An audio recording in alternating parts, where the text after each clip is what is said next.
Hello everyone, welcome to my channel. If you are new to this channel or you haven't yet subscribed, please support us by subscribing and sharing videos on this channel. In this video, I am starting on a series of lessons on waves, sound and light, and this lesson, which is lesson 1, is going to be on waves. So we have waves, sound and light, and like I said, lesson 1 is going to be on waves. Now let's start then. So 1.1, I'm going to have 1.1 waves, 1.2 sound, and then 1.3 light. Now waves, we begin by defining what a wave is. So definition.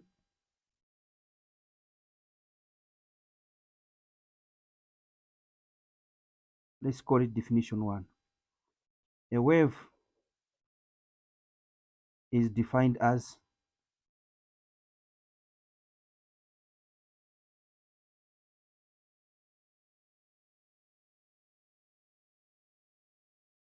a wave is a regular succession of passes.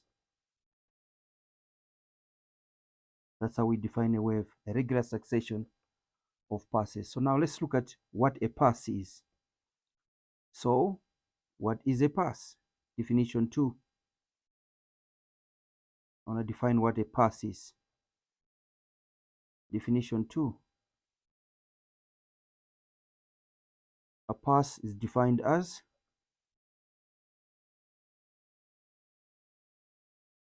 a single disturbance.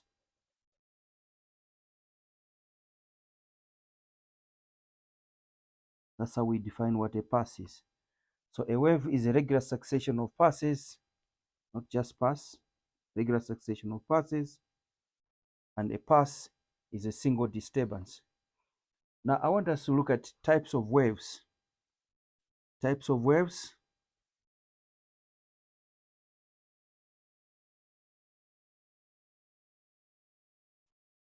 We have what we call transverse waves, number 1.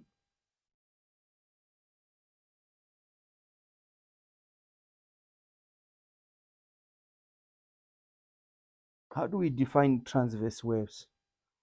So by definition, a transverse wave is a type of wave in which particles of the medium in which the wave is traveling vibrates perpendicular to the direction of the wave. So we define it as it is a type of wave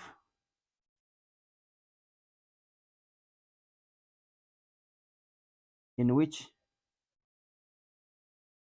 particles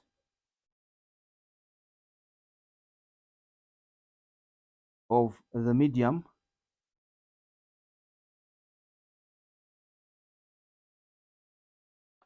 in which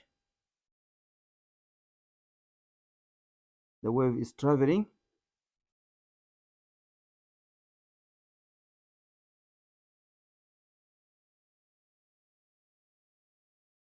particles of the medium in which the wave is traveling vibrate perpendicular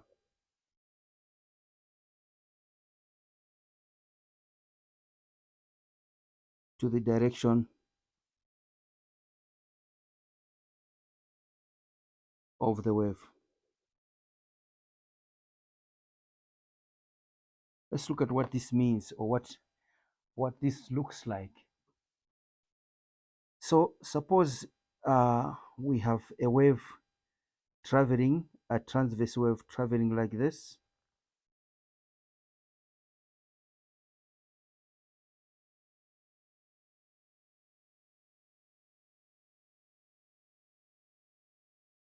Where this would be the direction of the wave going in that direction. The particles of the medium vibrate perpendicular to the direction, like so. So particles of the wave vibrate perpendicular to the direction of motion of the wave. So the wave would be going this one, in this direction. So for example, what do we mean by medium in which the wave is traveling? So the wave could be traveling in water. So water would be the medium. In other words, we expect water molecules to vibrate perpendicular to the direction of motion of the wave. If the wave is traveling in air particles must vibrate perpendicular to the direction of motion of the wave. If the medium of transmission is a solid, like a wall, particles must vibrate perpendicular to the direction of the wave. So that's a transverse wave. Now let's look at examples of transverse waves. So examples of transverse waves. Examples of transverse waves. We have one, waves generated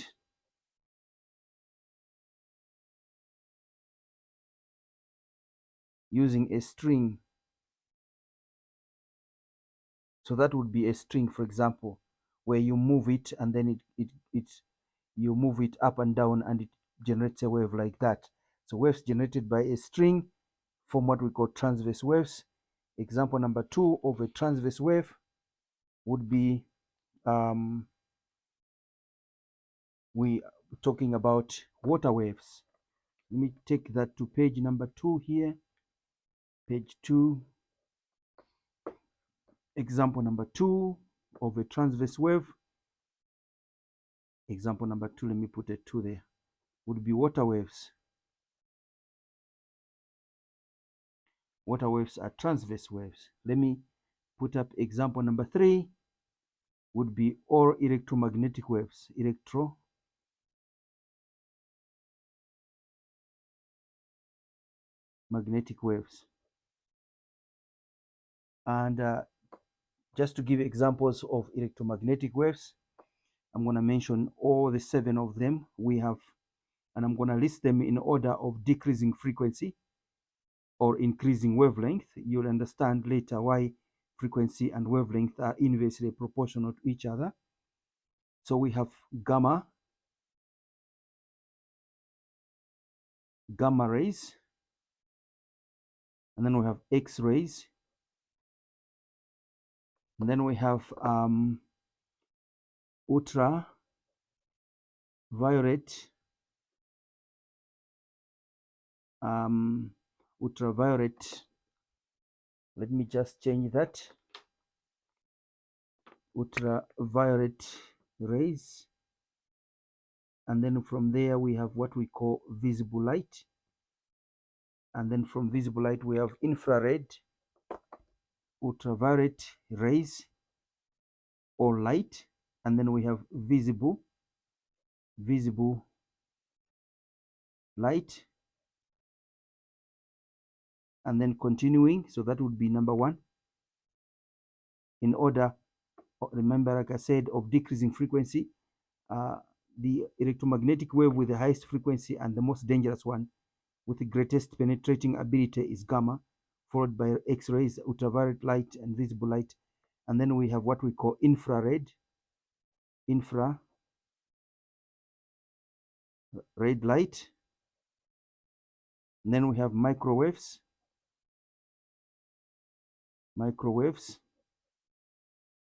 and then we have radio waves.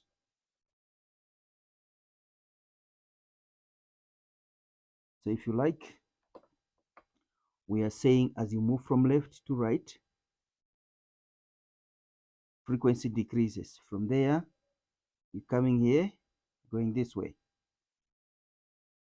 So let me just fix that one. Ultraviolet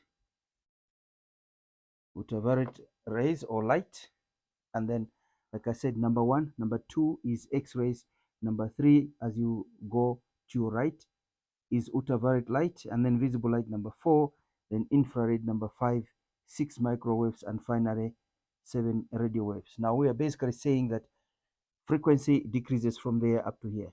Radio waves have the lowest frequency and therefore greatest greatest wavelength. These ones have the smallest wavelength. Right, so these are examples of electromagnetic waves. All of them are transverse waves. Please take note of that. All right, I want to talk about transverse waves a little bit more, and then I'm going to move to what we call longitudinal waves.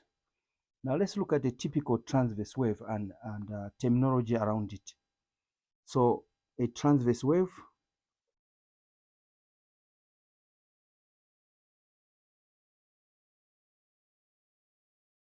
how does it look? So let's say that we have a graph here of displacement versus time. I'm going to put time. We have two types of graphs of transverse waves: displacement versus time and displacement versus distance. Right. So let's look at firstly displacement versus time. So that would be 0, 0. Obviously, we're starting from the origin, and that would be displacement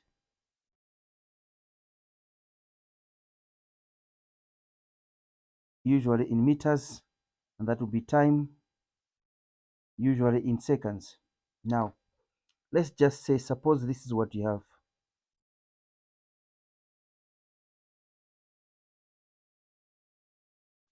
Right, not as perfect as it should be, but yeah. Suppose that's what you have as a transverse wave.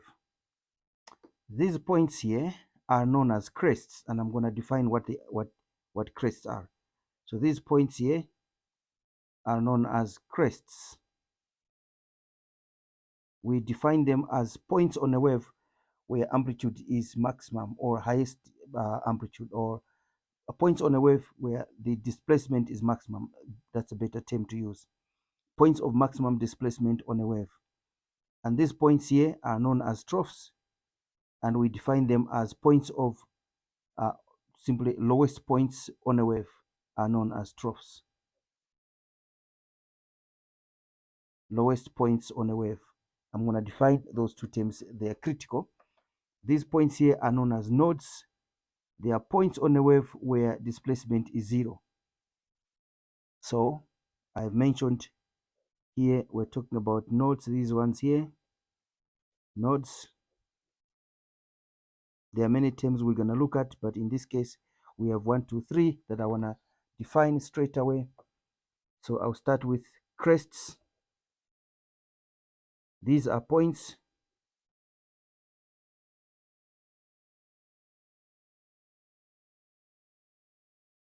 of maximum displacement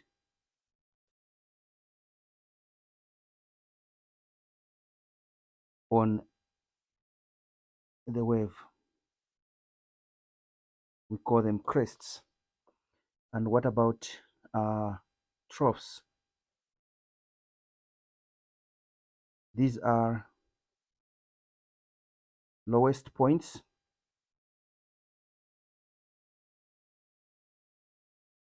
on the wave. Let's talk about nodes. That takes me to page number 3. Nodes. Page 3. Hopefully you can see that here. I'm talking about nodes. These are points on a wave or on the wave where displacement is 0. These are points of 0 displacement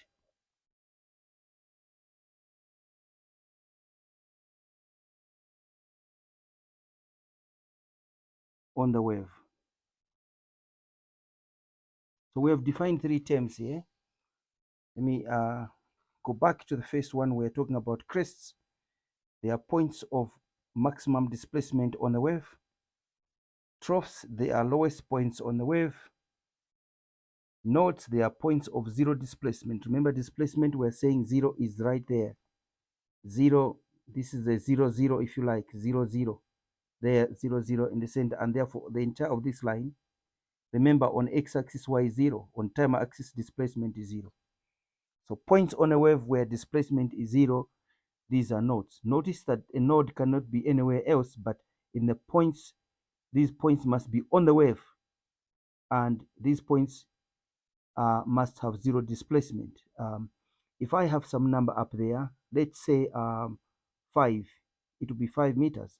Down here it will be -5. And therefore, another term I want to define now is called amplitude, is the maximum displacement of a vibrating object above its rest position. So this line here, the zero displacement line, is also known as rest position. Is also known as rest position. A line of zero displacement also is defined as rest position. So we are saying amplitude is the maximum displacement of a vibrating object above its rest position. So maximum displacement, in this case, it would be 5 meters. So I'm now talking about another term that I want to define here, amplitude. Let me move back a little bit. Amplitude, we define it as it is the maximum displacement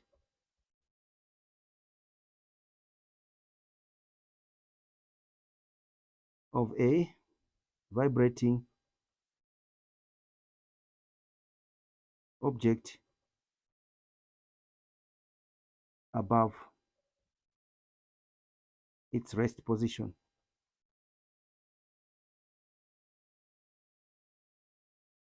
And the symbol for amplitude is small letter A. And let's call this one Fig 1. Let's call this one Fig 1. Fig 1 in Figure 1. I'm going to make reference to that. In Figure 1, comma, A is actually equal to 5 meters. That would be the amplitude of that wave, 5 meters. Maximum displacement of a vibrating object above its rest position. Now, I want to define a few more terms. We're still on transverse waves. I want to define a few more terms. I want to define, firstly, period of a wave. So, period of a wave. On definitions, remember, we've defined many other items, but I've defined what a wave is. A regular succession of pulses. I've defined what a pulse is, a single disturbance, and I've defined what amplitude is, the maximum displacement of a vibrating object above its rest position, and many more definitions. But I want to talk about period is a special one, and frequency. So let's look at another definition, period. I'm not going to list them like I started at the beginning. Let me just continue like this. Period of a wave, we define it as it is time taken for one complete vibration. Complete vibration. Time taken for one complete vibration. Now, people are, becoming a little bit more political with definitions, they're politicizing them and all that stuff. But definitions are not supposed to change in any way. So, but the message is the same. So you can define these terms in your own English, but the message is the same. So it is time taken for one complete vibration. So what is a complete vibration? So let's look at a transverse wave again. Suppose this is the transverse wave we're interested in. And therefore, when we talk about period, it's going to be, if I move up, I come down, and I move back to my rest position. That is one vibration. So time taken from here up to there would be my period, capital T. The symbol for period is capital T. So the symbol, remember here we're saying this is time. It must be in seconds. And obviously on the vertical axis we have displacement, usually in meters, but it can be in centimeters or anything else. So the symbol for period of a wave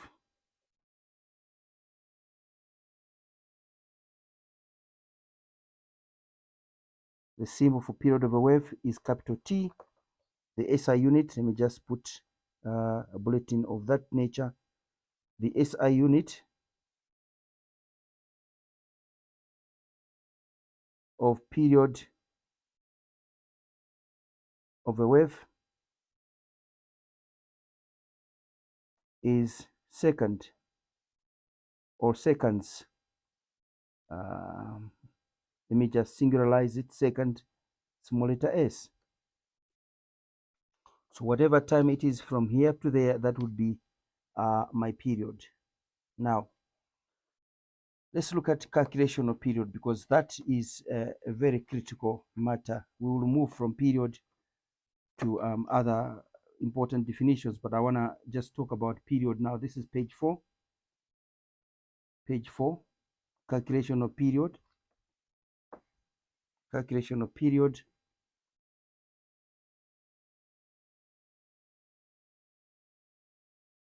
Of period of a wave. Suppose, I'm going to give a couple of examples. Suppose we have this example here. We have time on the horizontal axis, and it's in seconds. Obviously, on the vertical axis, we have displacement. Suppose this is what I have.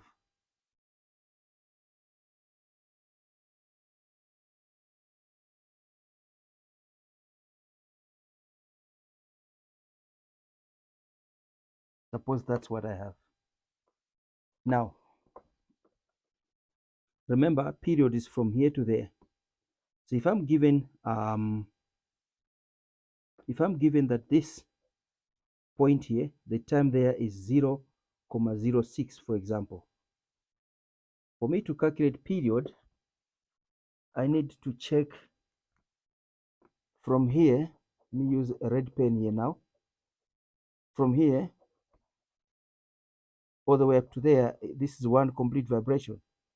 In other words, I am interested in this amount of time from there up to there. That is what I'm interested in. And the way we do this is by counting the number of nodes. Then counting the number of nodes from here. So that's 1, 2, 3, 4, 5, 6 nodes. So we're going to say capital T then is going to be this amount of time, 0,06. We're going to divide this by how many nodes do we have? We have 1, 2, 3, 4, 5, 6 nodes. Whatever we find here is from here up to there. But for one complete vibration, we must end up at this point. So we have to multiply by 2 because we have 2 nodes there. So this then changes to, this is 0,01 times 2, 0,02, and that must be in seconds. Remember, that is how you calculate period. Now, this is just one example. Examples. This is number 1. Let me put up example number 2. So please take note there, multiplying by 2. Example number 2. Suppose you're given this, that this is part of a transverse wave. They've just told you that this is part of a transverse wave. And they told you that this is 0,05. And obviously they say this is time in seconds. They ask you to calculate period. Of course, we have displacement on the vertical axis. Capital T in this case would be, you just take that, multiply by 2, because this number here is basically that number there. I'm saying in terms of calculation, not necessarily 0,05 is this number, but I'm saying this number here is the number that is in that place. So for one complete vibration, you need another one up to there. You need another one. You need another part of the wave from here like this. Now that tells you from here to there is 0,05. Up to there, it has to be this number times 2. So that one will be 0,1 when you multiply this number by 2. So therefore, capital T is just going to be your answer. This number they have given you, 0.05 multiplied by 2. If you understand what I mean. And this simplifies to 0,1. 1 0 seconds or of a second. It's a fraction of a second actually. Let's give a third example. Number 3, suppose this is what you have and you're told that you have this one here. Let me stop there, or I can even move further and say, what about if I stop there? And we're told this is time and this is in seconds. Now, instead of giving you the number at this position here, you're given a number at that position. Let's say, for argument's sake, and they say the number there is 0, 0, 1, 2. They ask you to work out period. If you follow the nodes approach, it should be very easy to work out period here, because what you're going to say is, how many nodes do I have from there? It's 1, 2, 3. Then I'm going to take this number, divide by 3, multiply by 2. So our period for this one, if I may write it here, it will be T, capital T, will be 0.012 all over. How many nodes do we have? We have 1, 2, 3. Divide by 3 and we multiply this by 2 because we need from here up to there. Using a calculator, dividing that is, I think, 0.04. Let me see where my calculator is. If I have it nearby, I'm just going to use a rough page here to do my calculation. I think my calculator is a bit far, so I'm going to work without it. So basically, I'm saying we're dividing that number by 0.03. So it's we're dividing that number by 3. 0.012 divided by 3 times 2. So 0.012 divided by 3 times 2. If you have done arithmetic, obviously at this stage you must have done arithmetic, because this is physics. It requires use of mathematics. I want to change this into whole number, and I'm going to change that into whole number. So this becomes multiplied by 1, 2, 3 by 1,000. I have to multiply this number down here by 1,000 also. So I'm going to say 0.012 times 1,000. Shortcut, 3 times 1,000 times 2. Here, this small place will move 1, 2, 3. So in the numerator, I'm going to have 12. In the denominator, I'll have 3,000. 9 times 2. Now here it's easy, because all I have to do is divide by 3 here. It's 1,000. Divide by 3 there, it's 4. 4 times 2 is 8. 8 over 1,000. This is exactly equal to, remember, I have 8. The decimal place must move from there 3 times because of 3 zeros down there. So it's 1, 2, I put a 0. 3, I put another 0. So the comma is there. So my answer is 0.008. So this is 0.008 of a second. And that is my period for that wave. Right, so calculation of period, we're fine. I now want to move to another concept, which is called wavelength. Let me just recap. Period, we defined it as time taken for one complete vibration, and one complete vibration must be that one day. That is one complete vibration. And I must also say that examiners require total understanding of what is being presented in the subject. Like in this case, we're dealing with waves. An examiner would give you a question like this, would say, this is part of a wave. And then would tell you the time there is, let's say, 0.2. And then would say here is 0, let's say 5. And then would say determine period. So you must remember that the distance from crest to crest is basically the same as from here up to there. This is critical, because then you would simply say period is 0.5 minus 0.2, and the answer is 0.3 seconds of a second. That would be your period. So please take note. Let me go back to the transverse wave because I know this is critical. Let me go back to the transverse wave. Suppose this is what I have. I have that. I'm basically saying from here to there is the same as from here up to there. And it will be very easy for you to see.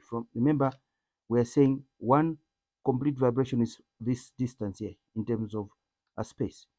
We're saying from here to there, that's one complete vibration. It's also from here up to there.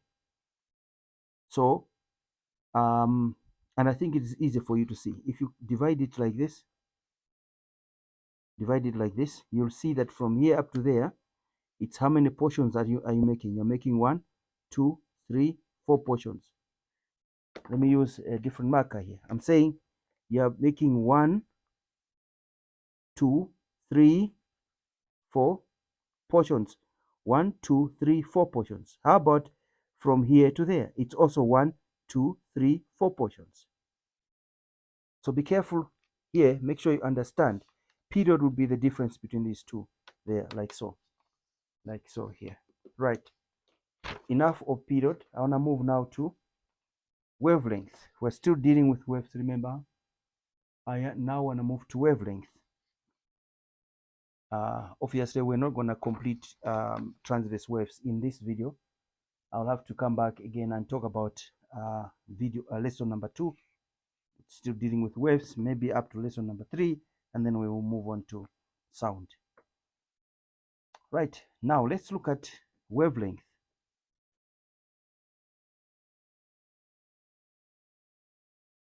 Wavelength, we define it as distance. It is distance between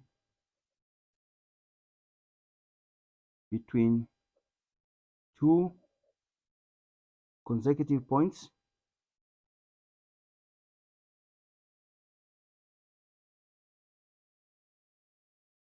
that are in phase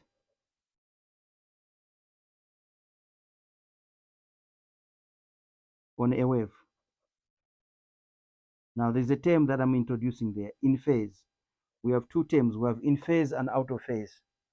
So I want to explain those terms together with wavelength. Now let's look at a transverse wave again. Let's look at a transverse wave again. Suppose this is what you have.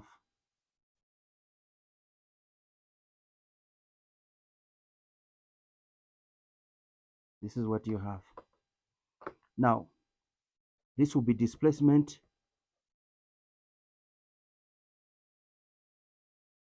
usually in meters.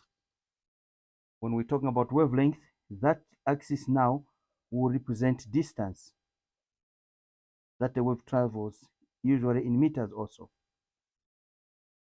In meters. Right, usually in meters also. Now, I'm saying to you, if you want to look at wavelength, it would be distance between any 2 points on a wave, and these 2 points must be in phase. So what do we mean when we talk about in phase? Look at this point here.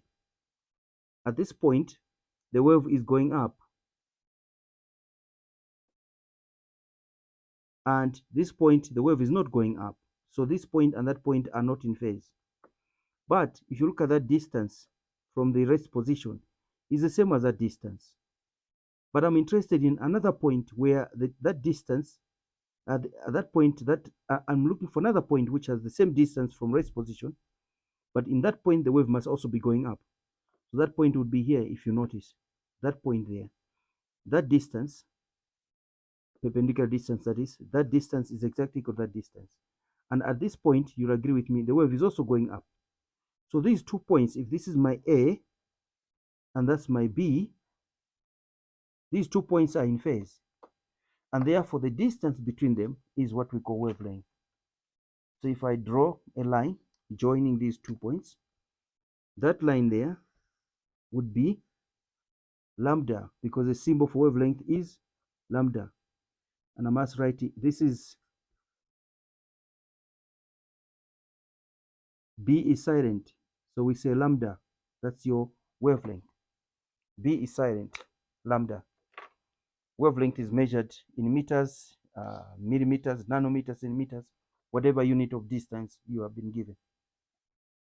But notice also that from the top here, from a crest to the next crest, that's where the word consecutive comes in. Consecutive points, these must be points that follow each other. Because if I continued with this wave, there would be another point there which would also be in phase with this point A. But from A to that point would not be wavelength. This is what I'm saying. Suppose this wave continued going up like this. You would have another point here, which also has the same distance from the rest position as A and B. And at this point, the wave would also be going up, just like it is at A and B. Let's call this point C. But from A to C is not our wavelength. Wavelength is between B and C, because B and C follow each other. So that would be your wavelength. These points are consecutive. So wavelength is the distance between any 2 points on a wave, and these 2 points must be consecutive points, and they must be in phase, not out of phase. So in phase, the phrase in phase. In phase, what are we saying? We have two things that we need to talk about. When we talk about in phase, the wave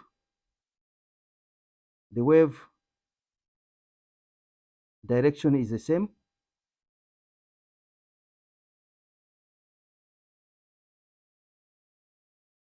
Any 2 points where the wave direction is the same, and also the 2 points must have the same distance from rest position. The 2 points must have same distance from rest position. So same distance. This is shortest distance or perpendicular distance. Shortest distance from rest position.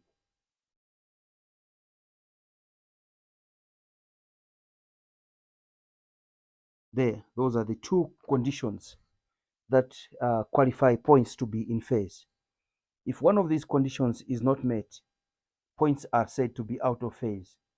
So for example, I would say if I create another point here, let's say I have another point, for argument's sake, I can have down here, that I have that point down there.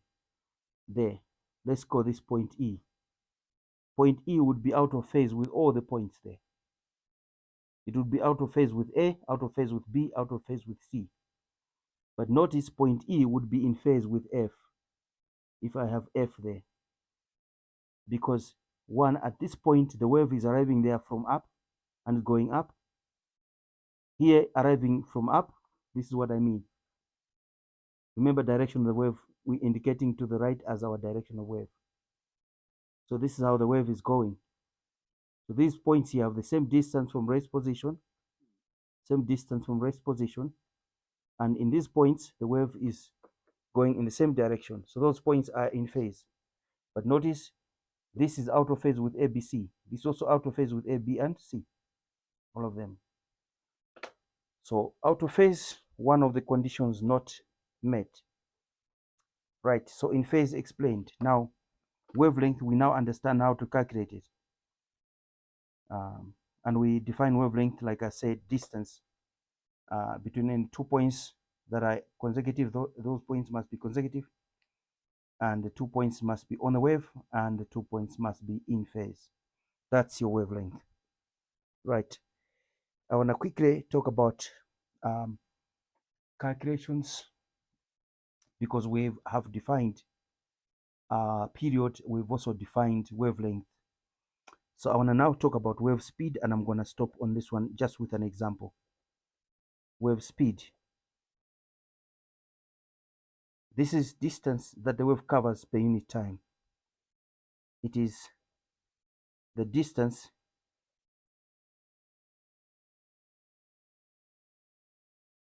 that a wave covers per unit time.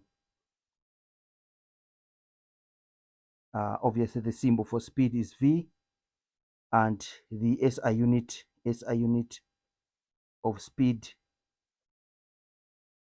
is meters per second, like this, meters per second. Now that takes me, this was page number, did I number my pages? The last page was page 4. I think this was page 4. Just check the pages quickly here. We have page 1, page 2, page 3. This is page 4. Yeah, page 4. And then I have page 5 there. This is supposed to be page 5.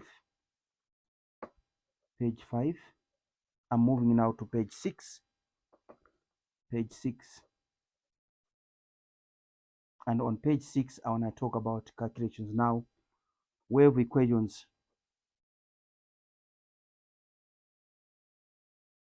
That we need to remember, wave equations. My hand misbehaved there a little bit, so let me just clean up a little bit.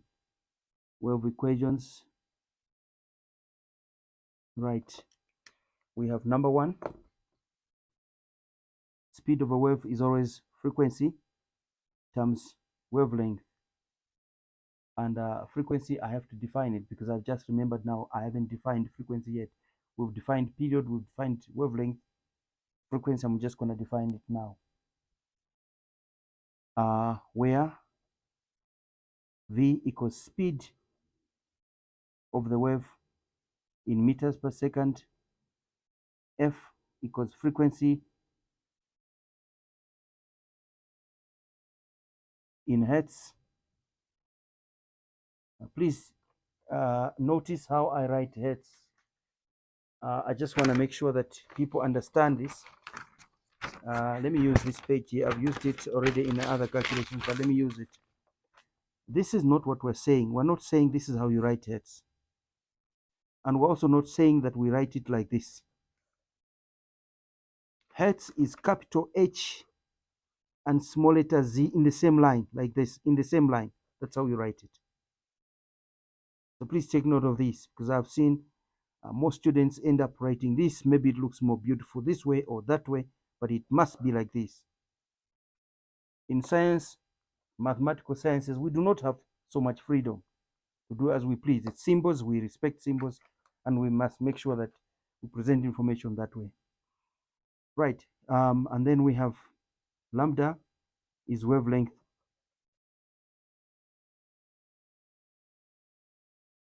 in meters, usually. Let me define frequency. We define frequency as frequency. Let me use capital F here. Frequency. It is the number of complete. Haven't I defined frequency already? Let me just go up there to check, because I don't want to redefine it. When I'm thinking of number of complete vibrations per second, maximum number of period is the time taken for one complete vibration. Fantastic. We have period. Frequency has not been defined, and I'm going to have to define it then. Yeah, frequency has not been defined. That's just fine. Wavelength is defined, but frequency is the number of complete vibrations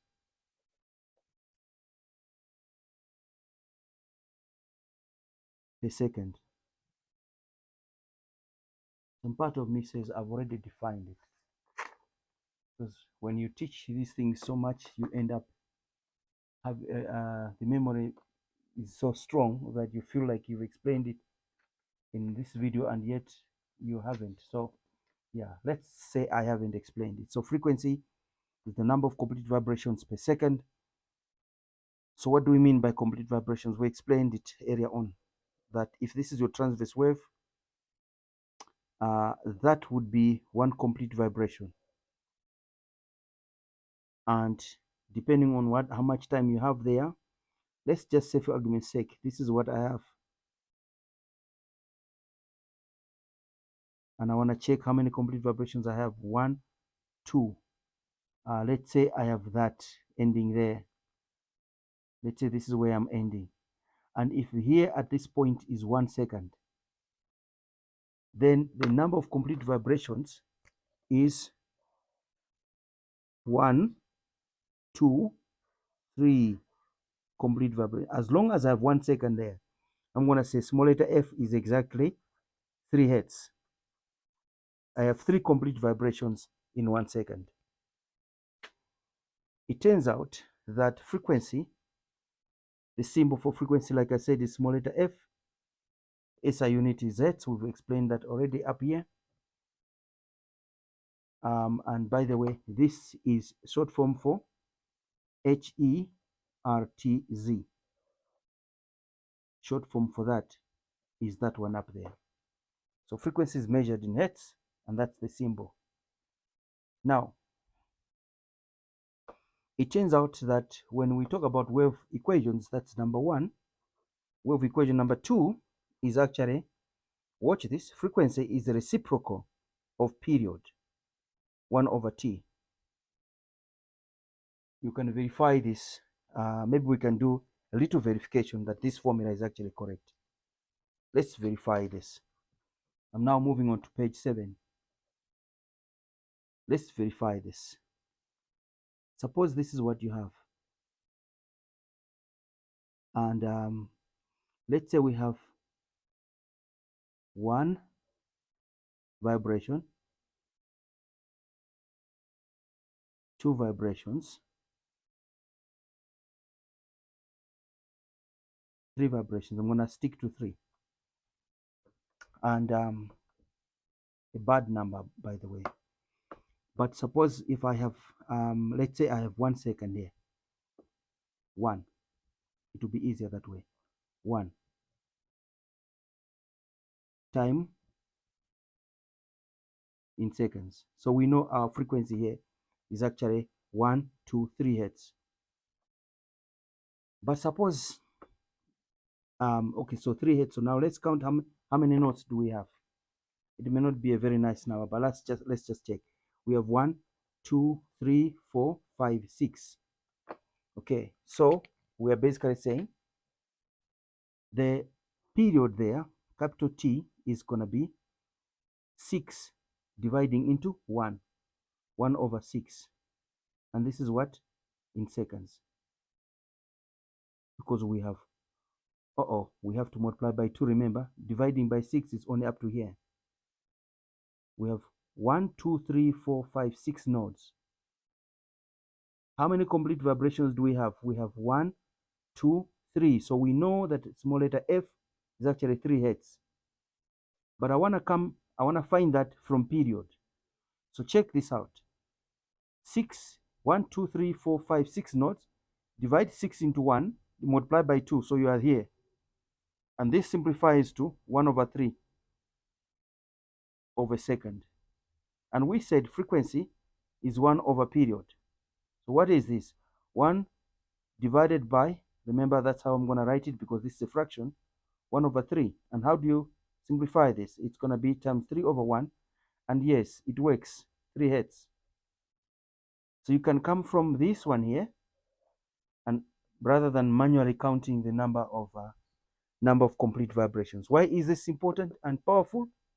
Because if I'm given this, I'm told that let's say the number here is 0,003.